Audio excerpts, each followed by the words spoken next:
Welcome to Off the Rails, the podcast where we talk to different people in all different work and life, authors. My next guest is an author, agency owners, creators, marketing directors, interesting people with interesting stories. The reason I started Off the Rails was I just like talking to people like Ira. We've had coffee a few weeks ago, and AI, everything's just automated, and I just like having conversations with people. I have over 8,000 connections on LinkedIn and work with a whole lot of people throughout my career. And I thought, you know what, let's just kind of bring back what's old, like real conversations in person. Even though it's Zoom, we're still talking, we're looking at each other.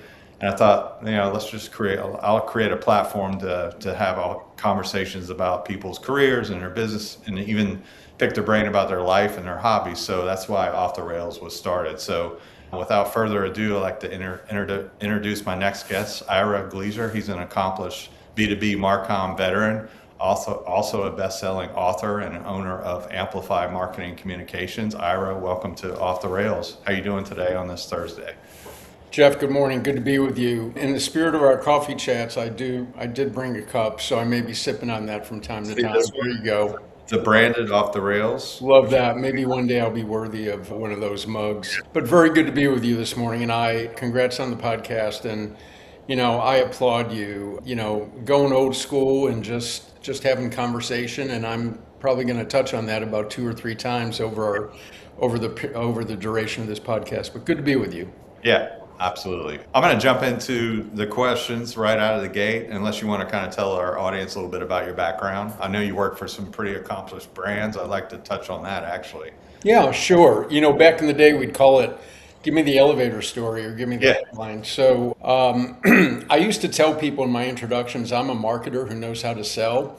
But over the last 5 or 6 years, it occurred to me, I think I'm really a salesperson that knows how to market, which is one of the impetuses for the book. But I've had a fun journey, Jeff. I started out in public relations, which I think was just a great anchor to learn how to communicate, how to manage clients, how to write, how to speak.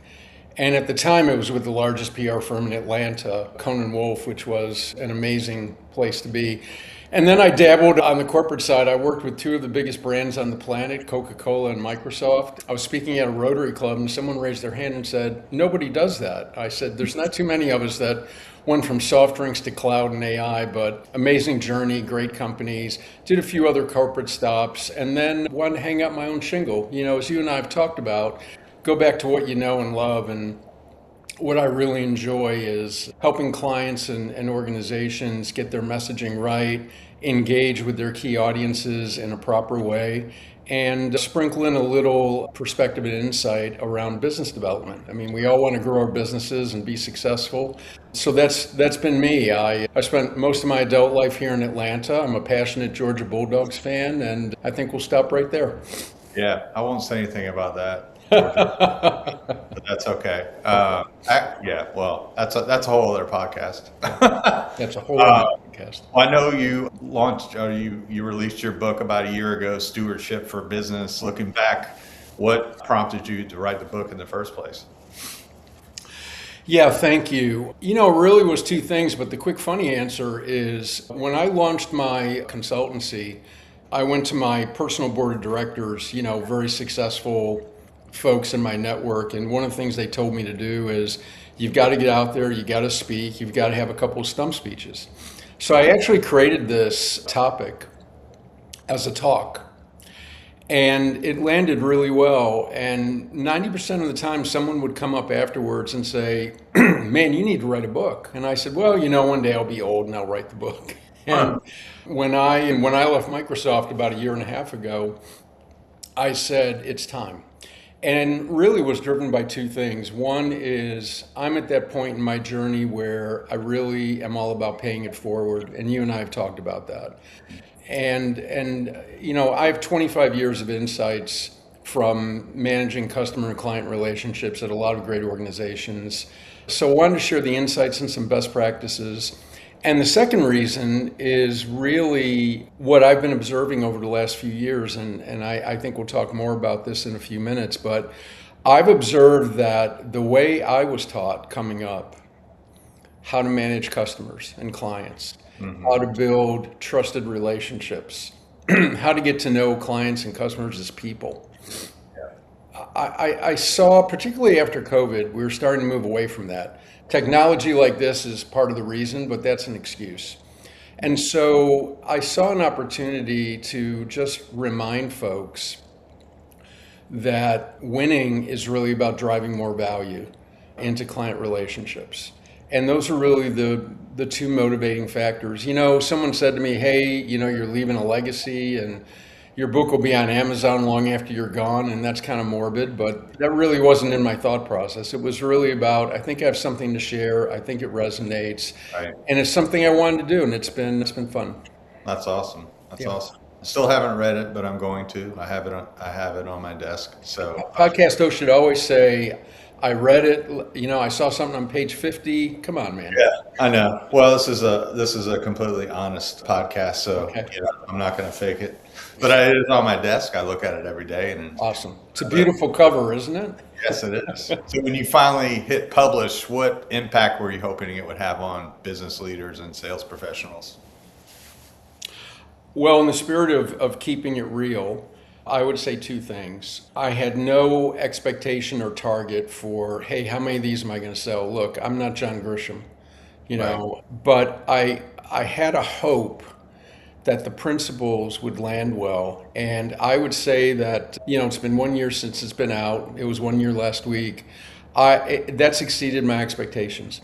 Every podcast, every webinar, every live talk, every stage talk, every workshop, Yeah. universally, here's what I hear, and I'll keep this very succinct. I'll say seasoned professionals, which is code for boomers and millennials, come up to me or send me a note and say thank you for reminding me why this is important. But what really got me excited, Jeff, was the younger professionals have said to me, thank you, nobody's teaching this. Wow. Nobody's teaching us how to do this. And thank you for showing us a roadmap. And that right there That's cool. is the most gratifying. I mean, sure, I'd like to sit here and tell you I've sold 10,000 books and, you know, whatever, but it was really that's what I was hoping for. And I've just been really, really pleased with the feedback. And when I start to see people internalizing the principles and having success, that's better than a Braves home run over the fences for me. Right. Yeah. Yeah. That's awesome feedback. It's surprising too from the younger generation. That's like great feedback. I mean, surprising to me. But I've been having conversations about, you know, face-to-face, you know, meetings and just like we get together and Doug Busk and all my, you know, just sitting down and talking, you know, it's coming back again, human interaction, you know. I think so. So yeah, but let's dive into another section, stewardship and customer relationships. You often talk about moving relationships from transactional to transformational. You know, what's the core difference there? It's a great question, and I've been asked it a few times. So when I think about the cold hard reality of business today, and it affects guys like you and me and everybody else that's trying to sell something to someone, and we're all trying to sell something to somebody. Yeah. I mean, let me just paint a quick picture for you, because you know me, I'm about storytelling, but quick Yeah. story. Yeah. Look, we are all fighting to get that audience. Yeah. VP of marketing, CIO, CEO, whoever. We're all fighting to get to that moment. Yeah. And then we've got 24 minutes. And after pleasantries, we've got about 20 minutes. Yeah. And I've got a deck, a presentation, a demo, whatever, and off I go. Yeah. And then time's up and we talk about next steps. And what did we miss there? We missed the opportunity. Who's Jeff? What's Jeff about? Handshake. What do I see in Jeff's background on his screen or in his office? Yeah. We missed that opportunity to make a human connection. And hopefully Jeff has a need for my service, my solution, what have you, and we keep the conversation going. But I've also seen what happens most of the time is, okay, thanks, next. And so when I say transformational, I think about my journey, and I think about some of the relationships I built or was part of building with the team. Yeah. And what made them transformational was that we were able to partner with customers and fundamentally change their business in a positive way and Yeah. in a way that was mutually beneficial.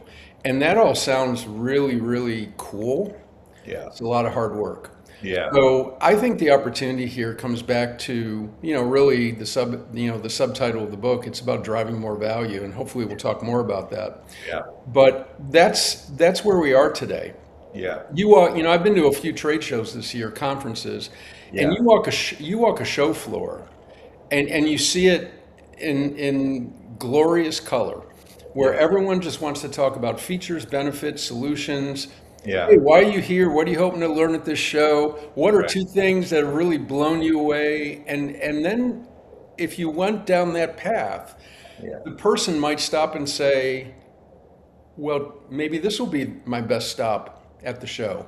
Why don't Yeah. you tell me a little bit more? But we don't do that. We jump right in and Yeah. try and sell our stuff. And that's why I think we're in this transactional mindset that is all about short-term wins and not long-term greatness. Yeah, I have a quick story on like clients relationship slash building relationships. One of my I won't even call them vendor partners. It's a big DSP we buy programmatic advertising for. Invited us down to the Braves game. They rented out a patio and said bring your significant other. Brought my girlfriend, and we didn't really talk shop too much. A little bit, but I mean, we talked about just stuff. Where do you live? Where are you from? And hey, you want a hot dog? Like, it was just fun, like getting to know my rep and vice versa. And I don't know, it's just you get to know people and trust people. You kind of like build trust that way too. And then you start to like the people more than just looking at them as a transaction. Yep. Vehicle, right? And I like that. And I do the same thing, for my clients. Sometimes I'll just drop by unexpected and bring them coffee or donuts and say, hey, I appreciate your business, that type of thing. So anyway. Well, it's interesting. If I could just amplify that for just a second, it's great that you just said that, because when I do live speaking, my third slide is I talk about a few basic realities, and they're basic. Yeah. And you just said probably the most important one. People buy from people they like and Yeah. people they trust. Yeah. And then I pay it off at the end. I may not get a chance to do it here, so I'll say it now. Like means a relationship. Yeah. Trust means he or she is adding value to me or my business. Right. But even if you're going through an RFP, sometimes, and you and I have both been on both sides of the RFP process, request for proposal, there's a human element that comes into play. All sides being equal, pricing being equal, I like him, Yeah. I trust her. That's Yeah. who we should do business with. Yeah. Very true. Yeah. And sometimes with the RFP process, that's not the case. No, it's not. So in your times with Microsoft, Coke, Newell Brands, what separates people who build lifetime customer relationships for those who struggle with that concept? Yeah, the first thing I'd say is, see previous comment about being transaction focused. I don't mean to indict our leaders, but, I remember having quarterly goals. I remember what my KPIs were. We're focused on the goal. We want to get the bonus. We want to get the stock. We want to win. We want to make President's Club. We want to get promoted, all of that. Right. But, one of the reasons I was excited to go to Microsoft is I read Satya Nadella's book, Hit Refresh. Satya, of course, CEO. And he absolutely remade the culture. And he remade the culture around a couple of concepts. One was growth mindset. Right. Growth mindset's not short-term focused. Right. But I think more importantly, Jeff, I think one of the keys is folks that are successful at this understand what creating value looks like. And many times when I've spoken, people say, Ira, that sounds great, but what does that mean? And it was really kind of a cold shower, because I realized people don't understand that concept. So I really had to step back and take time and talk about it. So real quickly, what are some examples for your listeners, viewers? What does creating value look like? It's really basic stuff. It's things like listen without trying to sell anything. Imagine that. I'm a big student of Stephen Covey. I've tried to run my life by the 7 habits. There's a couple I could do better on for sure. Seek to understand before being understood. Another one is, this is something that will resonate with you. Bring ideas, insights, and best practices. Whether I was selling tools, wrenches, hardware, soft drinks, software, my services. I've never met a client or a customer that did not appreciate, what are you seeing out there? What's working? What are other people in my industry doing? That's creating value, because your customers and clients don't have time to go to trade shows or don't have time to read all the magazines. Right. And last and most importantly is create wins for your client first. Right. You have something you want to get done, but when you can go in and really understand their business and find an opportunity that where your company, your business can help them get there, Yeah. and you do that with no agenda, Yeah. something magical will happen. Talk about building trust. And if we had more time, I would tell a story that really paints that picture. But those are just a couple of quick examples of what creating value looks like. And the winners understand that and are doing that because they know their wins will come as part. Yeah. I just did that yesterday, honestly, and it was around how to get your brand found in AI discovery, AI searches, and that's a thing now. And we finally got around it, right? And I presented it to one of our biggest clients, and they're like, "Hey, we're just trying to bring this into our offerings. It's perfect timing." And I put together this really amazing presentation, and I pitched it yesterday. I didn't pitch it. I just kind of walked through it flawlessly. I don't know how it went so well, but they are going to integrate it into their offering to their biggest client in a couple of weeks. And I thought, and I had no agenda. It's like, hey, I think you guys could benefit from this. And they ate it up. And I had no agenda. I just said, hey, I think you could, upsell this because it's a thing. It's a thing now. It's a thing. And your clients are wanting it. They're thinking about it. They might not be asking about it now, but they're thinking about it. I need to be discovered in chat and Gemini and Claude. And so they loved it. And I'm going to continue to do that, add value where I can. That's awesome. You're being far too humble. I don't know why it went so well. I know why it went so well. But that's a great example. You had no agenda. You genuinely wanted to give. Yeah, I did. No agenda. And you know what?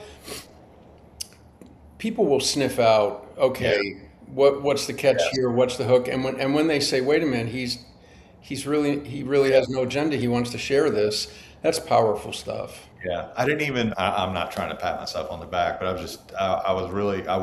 didn't even rehearse. I did the presentation. I was kind of in a rush, and it just flowed. Like I told my girlfriend, I was like, it was flawless. I never had a presentation like that come across like that. I was like, good for you.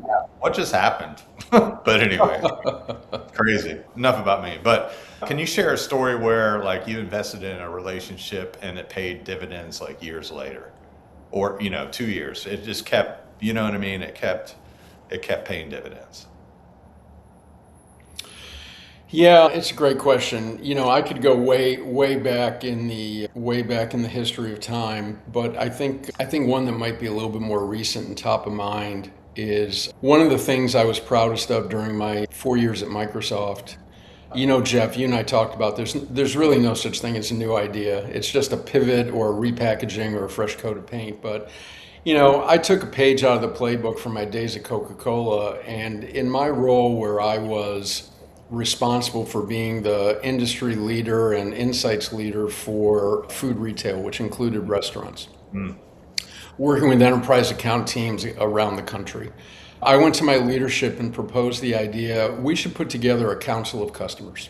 We should get some of the biggest restaurant brands, get their CIOs around a table, make it a no-selling zone. I like that. And let them create the agenda. We'll host it. We'll do it in fun places. We'll have a great dinner. I'll buy expensive wine. But what we're going to learn by just listening is going to be priceless.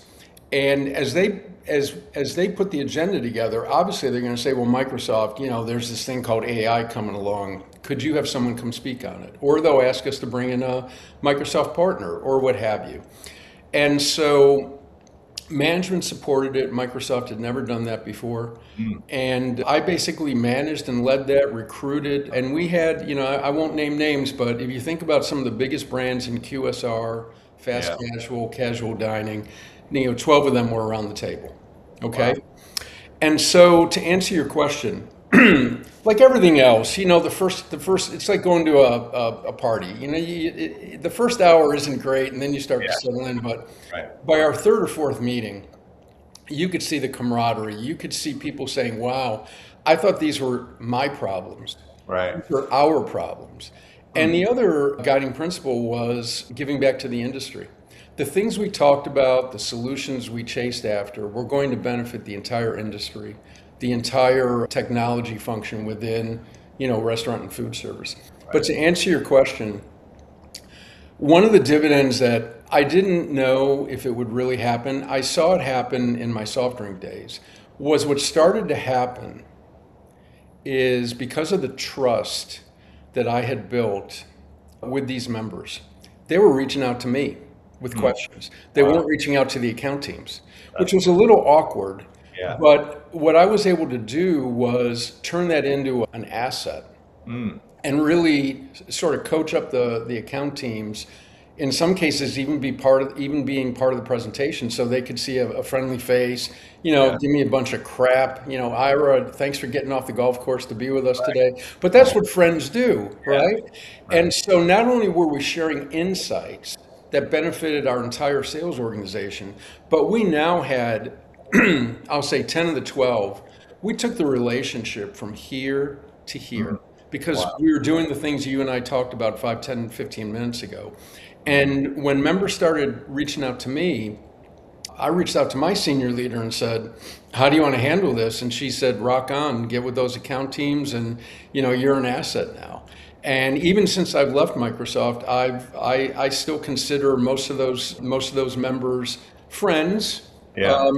I reach out to them, they reach out to me, but it's something I'm really, really proud of because the way we wrote the play is exactly the way we executed the play.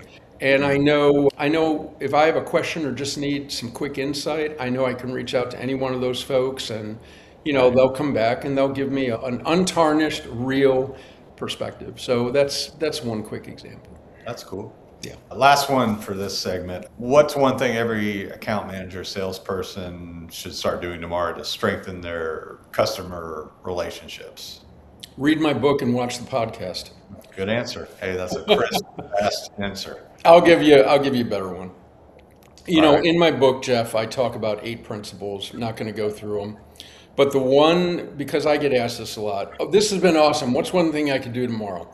One thing you could do tomorrow is think about your next engagement, your next meeting with your most important client, your biggest opportunity client, and think about walking in there and do 2 things. Ask questions about their business with no agenda. Now, my sweet spot is retail and consumer goods, obviously. And one of the things I learned back in the day is if you really want to understand your customer's business, get into their stores, get into their restaurants, whether it's home improvement, traditional retail, restaurant, convenience store, grocery, get into some stores. I'll tell you what, you go to a meeting and you say, hey, good morning, listen, I came in early for this a face-to-face meeting, and I hit a couple stores. It'll be full stop. What store numbers were they? What did you see? Yeah. What went well? What looked good? What didn't look good? And I'll tell you what, I've never met a business person, a franchisee, an operator, a retailer. I've never met someone that let that pass. And so my point is, what's one thing that folks could and should do? Ask questions about the business, show genuine interest in their business, gain a better understanding of their business, and then at the end, kind of weave in something we talked about a few minutes ago. Share insights. Yeah. Hey, I remember being in front of Publix and I thought my account manager was going to throw me out the window. Mm. And I won't eat up time talking about context, but I will say this. I was sitting in Publix headquarters in Florida and I started talking about Walmart Mm. because Walmart sells a few groceries, right? Totally. And my account manager, all the color went out of his face. Mm. And at the end of the meeting, I was grabbing coffee and the VP of IT came over and said, son, that took a lot of courage. I said, no, part of the reason you do business with us is we work with the largest brands in the world. And Yeah. some of them are competitors. But what I Yeah. shared in the room was not confidential. You you can find it in a 10-second web search. Yeah. For sure. And that's two things. Really have no agenda other than to get a deeper understanding and bring some insights because customers love to hear what's Yeah. happening in my industry. What are you seeing? Yeah. What's working? Yeah. What's not working? If there's a cliff coming up, tell me about it so I steer the other way. And you're not doing your job if you're not honest. Like, everybody knows the elephant in the room. So, We're so focused on, like I said before, I've got 23 minutes, I've got to sell. And some of the best meetings I've ever been a part of, Jeff, we never got to the agenda. yeah. We never got to it. Yeah. We said, how are things going? 26 minutes later, he said, oh, guys, I'm sorry, I have another meeting. That's okay. Because then he feels guilty and says, hey, let's set up an hour next time Yeah. and make it all about what you want to talk about. And guess what we did? We went back and took our pitch, threw it in the garbage. Wow. Because now we had insights. Yeah. And we came back next time, he said, how did Yeah. you do that? I said, Yeah. because you gave us a gift and we Yeah. took it. That's pretty awesome. Yeah. It's not rocket science, my friend. No. It really isn't. No, it's not. It's Yeah. not. All right, we're going to pivot into AI technology and the human advantage. Ira, are we at risk at becoming more efficient but less connected? I think I know the answer from your perspective. Yeah, the first thing is we have to be consuming less media on this topic because it's a little scary and crazy out there. Yeah. It's a little scary and crazy. I have a little inside baseball because I was at Microsoft during a generational time, some of the very early go-to-market efforts. And, as we sit here today in the context of our conversation, this is a tool that is and will increase efficiency and help humans do what humans do really well, and that's think strategically and create. I am going to look at one note here because there's a quote here I wanted to make sure I got right because I posted about this on LinkedIn when I read it. Ben Sass, the former, I think, senator from Florida, Okay. gave a commencement speech recently, and he said, the hardest things to automate are the things that depend on relationships. Mm. And that resonated with me because, yes, there's a point of view that says we're going to become less connected, we're going to lose jobs, et cetera, et cetera, et cetera. But I've seen, and even my own personal use, that AI can be a tool that can really help with some of the things we've talked about today and is also going to help us make smarter, better decisions faster. I agree. 100%. The challenge is, and I've written on this, there's a lot of, before you build a house, you need a foundation, right? Even I understand that, a Southern educated boy over here. Right. You've got to get your business right before you can take this journey. You have to get your data governance right. You have to get your data right. Otherwise it's garbage in, garbage out.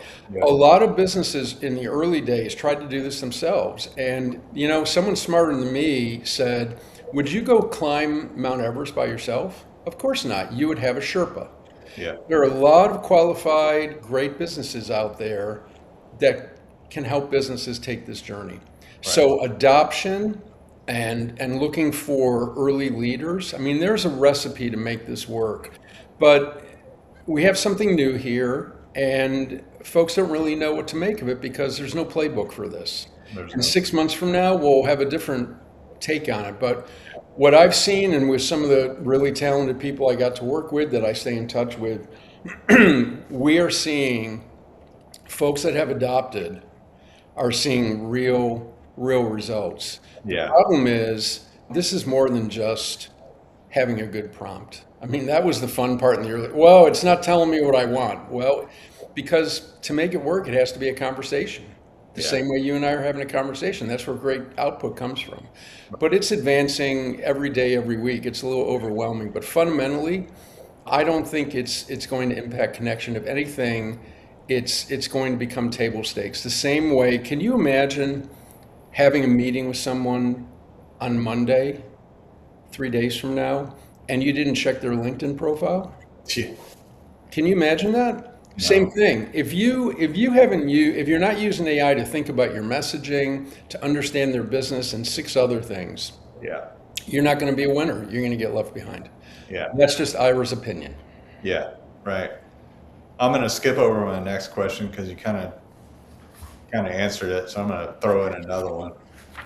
There's been monumental inventions and over the period of mankind, fire, the car, electricity, social media, the internet. I feel like AI is one of those things that is going to look back on history as one of those massive, world changing, and not inventions, but times where we look back and just how incredible this is going to impact. And I'm talking about probably more so than anything. It's just going to impact the way people do business, the way people communicate and use it for personal and business, and the way businesses and healthcare. It's just, to me, it's far more massive than anything, in my opinion, that's ever been created or developed. That's just my personal opinion. And we're only 3 years in, barely, and it's incredible what it can do. Incredible. What are your thoughts on that? Well, I'd echo a lot of what you just said. Look, I've never positioned myself as the smartest guy in the room. Yeah. And there's a lot of smart people talking about this, and I love reading I find Elon to be entertaining, and I'll leave it at that. I don't want to say anything that's not politically correct, but the man has a vision, and you have to admire that. But there are a lot of smart people talking about this. For me, I 100% agree. When you're right in the middle of something, take some of the things you talked about. I remember when there was no social media. I remember when I had to go to the bank to get money for a Yeah. business trip. Think about when you're in the middle of something transformational, you're in the moment. It's sort of like going to a great concert because, I'm a big music guy. Same. I think about you two at the Sphere at least once a week. I mean, that was a bucket list. I had to do it. And I don't mean to equate a Sphere concert to what we're talking about, but my point is when you're right in the middle of it, you don't fully appreciate it. And something that a great mentor taught me years ago, when something feels overwhelming in a good way, or you can't really understand it, he said, hey, small wins. Yeah.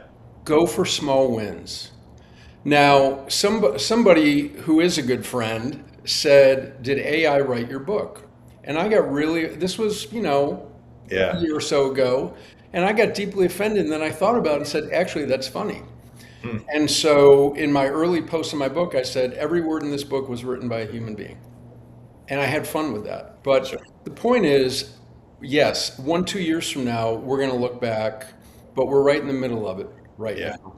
Right. And you can put your head in the sand. You can say, oh my gosh, the end of the world. Or you can just go for small wins, and small wins turn into more wins, turn into more wins. So I think when we do look back, this is going to be right there with all the things you mentioned, fire, social media, the internet, what have you.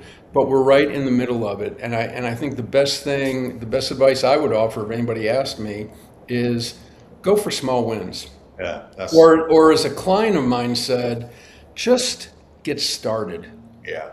Just get in the game. Just Yeah. get started. You can put your toe in the water. You don't have to swim out to where the sharks are. Just get started. Yeah. I got overwhelmed the first part of the year. I'm like, oh my God, there's so many tools every day. And a lot of it was, quite frankly, just slop, a lot of bad tools. And then I was like, small wins. Let me just, get some small wins, let me dip my toe in the water. So, and I'm embracing it. I'm using it to my advantage. So, and I love it. So, it's making me faster, efficient, smarter, so. All good things. as AI, is rapidly changing sales and marketing, what skills should, young people today focus on developing that will remain valuable for 5, 10 years from now? Well, that's kind of a softball across the plate because you know what I'm going to say. I know. It's everything we talked about today. I think the technology will take care of itself.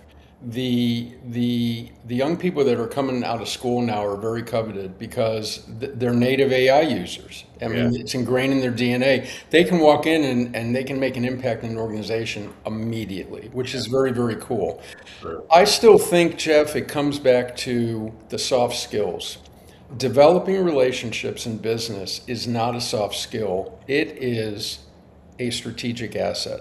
And from what I've seen and my experience, the winners, the sales teams, the businesses that are winning understand that that's a strategic asset. And I bring it back to where we started. People buy from people they like and trust. Yeah. And those are not soft skills. That is practicing some of the things we talked about today and really all about how do I become a trusted partner. Now, I've been challenged in Rotary Club meetings, here's my business, here's what I do, I make a good business. I don't have trusted partnerships. That's okay. Yeah. There are a lot of businesses, enterprise and mid-market, that would love and would covet to be a trusted partner. Yeah. But you need the human skills and the relationship building skills to do that. It doesn't matter how great your product, service, or solution is. It comes back to the human aspect. Yeah. Always. So that's the coaching I give young people. Again, they came back and said, no one's teaching us how to build relationships, which is a little scary. That is scary. Yep. Jesus. Yep. All right, let's switch tracks, no pun intended, to leadership and personal lessons. You've been in the game a long time. Long time. What's a lesson? Well, yeah, what's a lesson you've learned the hard way when it comes to business development and customer engagement? That could be a whole podcast in itself. That's a whole podcast. Being transactional. We're all guilty of it. When you can overcome that and have confidence that you will get to the ultimate goal, but it's not going to be, here's what I've got, how many do you want? Right. The other thing that'll make you laugh, that's kind of recent, we used to call it something else, but don't take ghosting personally. Oh yeah, I do. We're all moving too fast. Yeah. And you would say, well, it takes 5 seconds to send a text, 10 seconds to send a reply. But the other thing, Jeff, this is just a personal observation. I think sometimes, unlike you and me, people have a hard time being transparent. Yeah. So they don't respond. And I would much rather have someone say, I have no need for your services. I don't think there's anything here. I would much rather just be straight up and tell me, I'm not going to stalk you. I'm not going to post negative things about you. But those would be two things. If you feel yourself becoming transactional, Yeah. stop it. And the second thing is, don't take ghosting personally. When I was 5 years into my own business, and you and I talked about this, it's a great line, so I want to make sure I say it. I came up with a line when I was on follow-up number 3, before I went old school and picked the phone up, which usually works. I would say in my email, there's a fine line between being persistent and being a pest, and Yeah. I strive to be on the right side of that line. Yeah. Cool. Yeah. Yeah, I try, I would say 8 out of 10 people who reach out to me try to sell something. I try to respond because I'm in business development. I was like, hey, appreciate you reaching out. I'm just not, and I don't need this right now, but I really appreciate you reaching out. I tried to because I'm sympathetic. And I was single for 10 years and I was on dating apps off and on like for 10 years. So I've got ghosted. Oh my God. Like you have no idea. Until I met my wonderful girlfriend, finally. But God, talk about ghosting. I learned ghosting 101 through that debacle. So I'm sensitive to ghosting in business and ghosting in dating. So I know it, but it doesn't really bother me too much. Sometimes it does. Like, just send me a text like, hey, I'm not interested and went with a different agency. Cool. No big deal. Yeah. Anyway. who's had the biggest impact on you or biggest influence on how you think about stewardship and leadership during your career? So many folks, so many folks. I was just really fortunate and blessed to get to work with and for some incredible people. I mean, I'm not going to name people. I'm not going to name names. It's not important. But there were two foundational moments for me. I learned I learned account management and how PR is supposed to work in my agency days. And when I talk to young marketers and they say, there's so many ways to go, here's my advice to them. If you can, go work for an agency early because you're going to be part of a team. Regardless of your role, you're going to learn expertise and you're going to be able to quantify results. And the second thing I tell them is go to the client side. It doesn't have to be Coca-Cola or Microsoft. Go to the client side. Yeah. Manage budgets, manage people, manage resources. So I was really fortunate. I made my bones in comms because I started on the agency side. But at Coca-Cola is where I learned the power of building, sustaining business relationships. And there were a lot of amazing people along the way. And I hate to say it, Jeff, I just don't see it as much as I used to. Where folks took a genuine interest in you, folks offered to mentor you, folks recruited you for stretch assignments. I mean, I literally had a hiring manager say, I think you've got 75% of what I need. But I know if I push you, you're going to get that extra 25%. Wow. And nobody does that anymore. No. And those stretch assignments and those opportunities to just sit and listen and have folks talk about how they do it, how they did it, it was just invaluable. Wow. I guess they throw you to the wolves more or less now, just, Well, we have this another podcast you should think about, whether it's me or somebody else. Do a podcast on failure. I love that. There's something fun, when early in my career, I did a lot of business internationally, and you know what? They're encouraged to fail. Yeah. That's where you learn. It's like friendships. Friendships are easy when everything's cool. Yeah. But when you have a friend who needs something, or they're in a life transition, or they're having a health or financial issue, it's a real test of a friendship. So we still fundamentally, I think, in this country, if anybody watches this will probably spark some posts, but we're still taught that failure is bad. You lost that account, you're fired. They didn't buy the product, you're not good. Nope. Do you remember when we used to have postmortems? Yeah. After the big event, after the big pitch, we'd get in a room, what did we talk about? What went well, what didn't go well, and why? Yeah. How are we going to learn from this? Yeah. And let's move on. Does anybody do that anymore? I don't know. I had one maybe 6 years ago. It was for an RFP, and they invited hey, we invite you guys to do a postmortem. I think they called it something else. I'm like, wow, that's refreshing because I want to know what we did wrong and what we did right, and they did it. I'm like, okay, cool. I learned from that.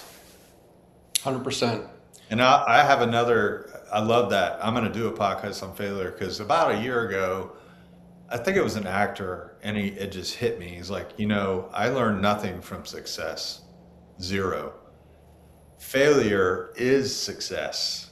And you think about it when you're in the moment and you fail and it feels terrible, but you're actually learning, you're growing. Each failure is getting you to that successful point, whatever that case is. Each individual is different. My journey was different. I remember different benchmarks or points in my career where I thought, shit, I made it, or this highlight is like, this feels like a success. Well, all those failures led up to that, and I learned nothing from in that moment other than I remember those failures just quickly, and man, that's just like such a cool way to think about it, right? Yeah, that's so well said. All I can do is nod my head. I have nothing to add. That was beautiful. Right. And I think about failure is great, but looking back, and I don't mean to talk about it too long, but in the moment you feel terrible. Why is this happening? I'm a failure, no pun intended, but you're not. You're just learning. You're trying. If you're not trying, no, what is it? Failing. Yes, exactly. Exactly. It's crazy. It's like that. It's like I can't remember his name, but I loved him. He was former head coach of the Tampa Bay Buccaneers. He Oh, hated punting, and one of his favorite lines was "No risk it, no biscuit." no risk it, no biscuit. Was it the white hair guy? One of the first? Yeah, he had cancer or some health issue, but that's the point. If you're not failing, you're not trying hard enough. Right. Because, and I know that actor, I can't remember, I'll think of his name as soon as Yeah. we finish up here, but Us. 100%, success feels great, President's Club feels great, all of that feels great, but, perspective, everything you said before, that's a podcast, so I really hope you do that. I'm gonna do one on it. I might just interview myself. I'm just kidding. All Hey, right, I can help with that. yeah, we're done with all the business stuff, Okay. which was awesome. So we're gonna get into like some fun stuff. So get to know Ira. So I'm gonna throw a new one out. Is Ira gonna write another book? No, No. I'm like the bands in the 60s. I'm one and done. I've got my hit. I wanted to write one. I do have ideas for like four more. Okay. I've been asked if I'm going to write a sequel. No, I wanted to do one, and I'm glad I did, but no. But I'll tell you what, you meet folks. It's amazing how many people want to know how you did it, and how Yeah. many people have an idea but don't have the courage to just start. Okay. I got another one, just random. Since we met for coffee, do you have a favorite coffee shop? Doesn't have to be in Atlanta. Could be anywhere in the world that you've been to. I know I'm throwing you a curveball. A coffee shop anywhere in the world. Well, it could be here. It could be in I was going to say the last one you and I met at is definitely my top five, but I have to tell you real fast. I think the best coffee shop I ever went to was in Italy, of course. of course. And my wife and I were in Siena, and she went to go look for something, and I really wanted a coffee, and it was just this beautiful piazza, and I ordered a cappuccino, and I asked the barista to put it in a to-go cup, Oh my God. and she literally leaned across the counter and said, What the hell are you doing? "No, No. you are going to sit here, and Yeah. you're going to enjoy this like it's your last day on earth." And your wife will find you. And I will give her a coffee. And Jeff, we sat there for an hour. And if I could have hugged her, I just said thank you. She just laughed and said, "You Americans, you make us all laugh." So that is probably my favorite coffee shop. That's a hell of a story too. Yeah. All right, we'll get into the real questions. Favorite actor or actress? Well, gosh, there's so many. First one that comes to your mind. Yeah, anything that De Niro does, You were gonna say De I'm Niro. going to watch it. Really? Anything he does is just I know. is just incredible. Actress will come to me in a moment because I do have two, but it's not clicking right now. De Niro has such range. Even like Meet the Fockers, he was like, what? He goes from being just this villain to this funny, hilarious, right? I mean, uh, okay, you may have answered this question a second ago. Favorite place you've ever visited? Well, yeah, I think I just answered it. We've been twice. We were supposed to go a third time to see my wife's roots, and COVID kind of got in the way. But I think you have to get out. You have to get out. We live in an incredible country. We take so much for granted. Yeah. You have to get out there and see the world. And the first time we went to Italy, I didn't want to come home. I said, it's like when you go somewhere and there's this feeling you can't describe it, and you just say, "I think I'm supposed to be here." Uh, But yeah, I would probably say Italy for sure. yeah, I love it. Specifically Tuscany. When we woke up the first morning, staying at a working winery, Oh my God. you just see the way the sunshine hits the hillside. You're like, That is I don't think it gets any better than this. that is on my list. High, top three. Highly High. recommend it. If you could be anything, regardless of talent or skill or anything, what would you want to be? From Career. a career standpoint, Yeah. my biggest regret, not to get too personal, is in my youth, I was a musician. I played piano and keyboards. Nice. And I do miss that. And I find that's why I'm drawn to live music, any kind of live music. That's always been a what if. I'm not saying I could have been Billy Joel. He had a pretty nice career. Yeah. I think I would have been happy just being a session musician, but life got in the way and other things got in the way, and that wasn't what I was meant to do. Yeah. But if I could be anything, it would be, I'd love to be the keyboard player for the Rolling Stones, the fellow that lives down in Macon. Or I'd love to be a session musician in Nashville. Yeah, if I could do anything, it would definitely be music. Same thing. I don't know why I'd like to be a lead singer in a major rock band. Just Wow. going out there, if I had the talent and could play an instrument, I had no problem. I wouldn't have stage fright. I would just love it. Like You I see just, it? but I can't sing. I can't, whatever. And I'm Okay. not. Well, we'll have to go do karaoke and you can show me how good you are. I did do live band karaoke 5 years ago in Virginia Highlands. It was kind of fun because they carry you because you Yeah. suck, Yeah. Yeah. So anyway, it's all good. Do you have like a cool hobby or anything? No, it's not a cool hobby. I have a lifelong obsession with golf. I think there are a lot of parallels. I read a great article by a CEO a bunch of years ago with a Fortune 200 company who, when he's hiring senior execs, the last interview is a round of golf at his club. Mm, He would say, by the third tee box, I know everything I need to know.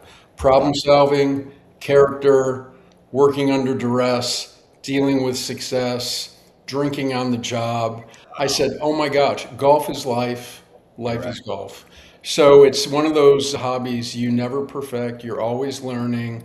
It's very, very frustrating, It and is. it's my sanctuary, and it's one of the top three things I enjoy doing. So that's not a cool hobby, but I'll tell you what, golfers are a fun bunch. I Yeah, enjoy being around fellow yeah, golfers. that's awesome. Yeah. Last one on this segment. If you could have dinner with any three people, here or not here, dead or alive, who would they be? It could be famous. It could be family, friends. Sometimes you can giggle about it. Yeah, this is a tough one because you can get emotional. I had an older brother I lost too early. There's a lot of things I'd love to ask him, or a lot of things I'd like to tell him. So that's number one for sure. Famous people, I mean, there's so many. It would be, I always would have enjoyed, I wonder what a conversation with JFK would have been like. Oh, I had that one too. I had that one too. Yep. And Elvis Presley also. Well, you kind of stole my third one. For me, it would definitely be one of the great musicians that we've lost. Presley would certainly be an interesting character to talk to, but there's so many. Right. Another obvious one, since I'm a golfer, is I would love to have dinner with Bobby Jones. Yeah. He was so ahead of his time, Yeah. and he had a vision for the game of golf. I mean, the Masters was his vision. I mean, Yeah. Augusta National was his vision. Yeah. And he was, I've read books. The man was just an authentic gentleman. Mm. Wow. And that's something I think we've forgotten about, is how to be a gentleman, That's very true. how to be civil, Yeah. how to Yeah. be decent. So that's a great question. I mean, I could come up with 20 more, but that's a good start. I like that list. Yeah. Yeah. Cool. All right. Now we're going to get to off the rails. This is my idea. This is like I explained it. Rail, you like it. Fail, you don't. Random list. So we're going to fire it off. It's rapid fire. Here we go. Okay. Boiled peanuts. Ira, do you like Fail. boiled? Fail. Wow. Iced coffee. Rail. Rail. See, I'm a fail. I don't dislike it, but I go hot coffee all day long. Especially this time of year. Yeah. Water beds back in the day. Fail. I know what you're going to say this next I one. can't. It's not politically correct. We'll just say fail and we'll leave it there. I know what this one's going to be, but I put it on there just to poke fun. Pepsi. Fail. the, Sorry. 16 years is a long time. the varsity. Rail. All day, right? All day, every day. Self checkout. Rail. Really? Yeah. Always get hung up. It causes problems. I have to call the cashier over. I'm like, get me the hell out of here. Well, I'll have to take you shopping and give you some on-the-job training. TSA pre-check. Fail. Oh, I thought you were going to say rail. Necessary, but fail. Okay. This is a controversial one. Everybody has it on their list. Die Hard is a Christmas movie.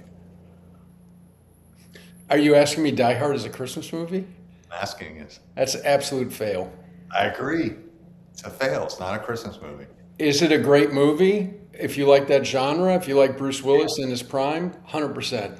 That is not a Christmas movie, at least for me. A Christmas movie's got to be a little syrupy sweet. It's going to have a happy ending. 100% fail. It's Sorry. You can't even, it's not even close. Sorry.